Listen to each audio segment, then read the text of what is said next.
নমস্কার বন্ধুরা, পারি হোম টিউশনে সকলকে স্বাগত। আজকের এই ভিডিওতে আমরা সপ্তম শ্রেণীর 2026 সালে রায়মার্টিনের ভূগোল বিষয়ের ফার্স্ট সামেটিভের জন্য যে সমস্ত মডেল সেটগুলি দেওয়া রয়েছে তার মধ্যে থেকে দ্বিতীয় এবং তৃতীয় মডেল সেটটির যে সমস্ত 1 নম্বরের ছোট প্রশ্নগুলি দেওয়া আছে তার সম্পূর্ণ সমাধান এই ভিডিওতে দেব। যে সমস্ত ক্লাস 7-এর ছাত্রছাত্রীরা ভিডিওটি দেখছো তোমরা মনোযোগ সহকারে প্রথম থেকে শেষ পর্যন্ত ভিডিওটি দেখতে থাকো। দেখো 2 স্কুলে একের দাগের একের প্রশ্নটি বলেছে পৃথিবী সূর্যের সবথেকে কাছে আসে, এখানে উত্তর হবে 3রা জানুয়ারি। 2-এর দাগে বলছে অধিবর্ষের বছরটি হলো, এখানে অধিবর্ষের বছর হবে অপশান সি 2024 সাল। তারপরে 3-এর দাগে পৃথিবীর আবর্তন গতি সবথেকে বেশি হয় কোন এলাকায়, এখানে সঠিক উত্তর হবে নিরক্ষরেখায়।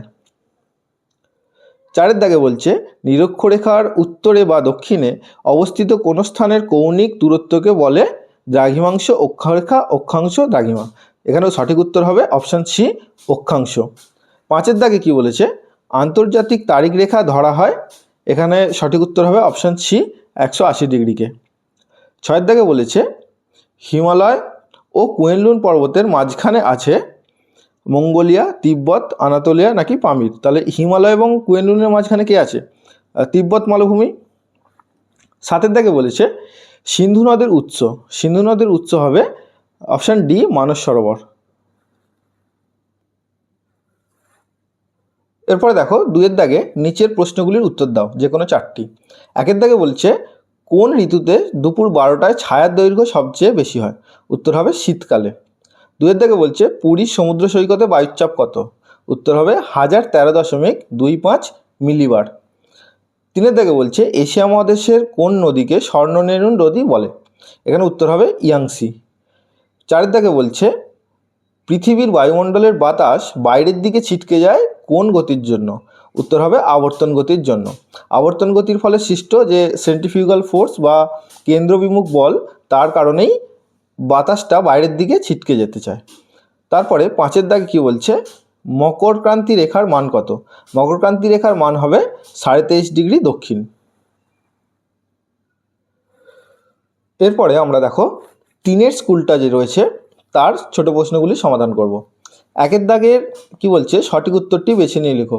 1-এ কি বলছে অধিবর্ষের বছরটি হলো, এখানে অধিবর্ষের বছরটি হবে 1996।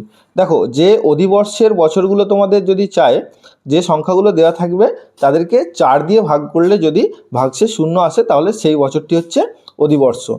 তারপরে দেখো 2-এর দাগে বলছে মকর সংক্রান্তি বলা হয় কোন তারিখকে, মকর সংক্রান্তি হবে 22শে ডিসেম্বর। 3-এর দাগে বলছে এশিয়া মহাদেশের হিমালয় ও কুয়েনলুন পর্বতের মাঝে রয়েছে, হিমালয় ও কুয়েনলুনের মাঝে তিব্বত মালভূমি। 4-এর দাগে স্বর্ণরেণু নদী কাকে বলা হয়, উত্তর হবে ইয়াংসি।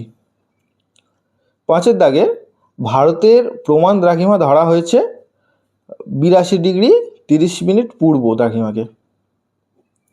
82 ডিগ্রি 30 পশ্চিম করবে না তোমরা, কিন্তু পূর্ব দ্রাঘিমা হবে, ঠিক আছে। 6-এর দাগে পৃথিবীতে কলকাতার অবস্থান, এটা হবে 22 ডিগ্রি 34 মিনিট উত্তর। তারপরে দেখো 2-এর দাগে কি বলছে এক কথায় উত্তর দাও। 1-এরটা বিষুব কথাটির অর্থ কী, বিষুব কথার অর্থ হবে সমান দিন ও রাত্রি। 2-এর দাগে বলছে কক্ষতল কি, তাহলে যে তল বরাবর পৃথিবী সূর্যকে প্রদক্ষিণ করে চলেছে সেটাই হলো কক্ষতল। 3-এর দাগে দেখো শূন্যস্থান পূরণ করো। 1-এর দাগে বলছে নিরক্ষরেখা থেকে মেরুর দিকে অক্ষরেখার পরিধি ক্রমশ কম হতে থাকে। 2-এরটা হবে সিন্ধু নদের উৎসস্থল ড্যাশ, উত্তর হবে তিব্বতের মানস সরোবর। তো এই ছিল আজকের ভিডিওটি যদি তোমাদের ভালো লেগে থাকে ভিডিওটি একটি লাইক করে বন্ধুদের সাথে শেয়ার করে রাখো, এবং তোমরা যারা আমার চ্যানেলে নতুন আছো তারা চ্যানেলটি সাবস্ক্রাইব করে পাশে থাকা বেল আইকনটি ক্লিক করে রাখো, যাতে পরবর্তীকালে এই ধরনের ভিডিওগুলি তোমরা সবার আগে নোটিফিকেশান পেয়ে যাও।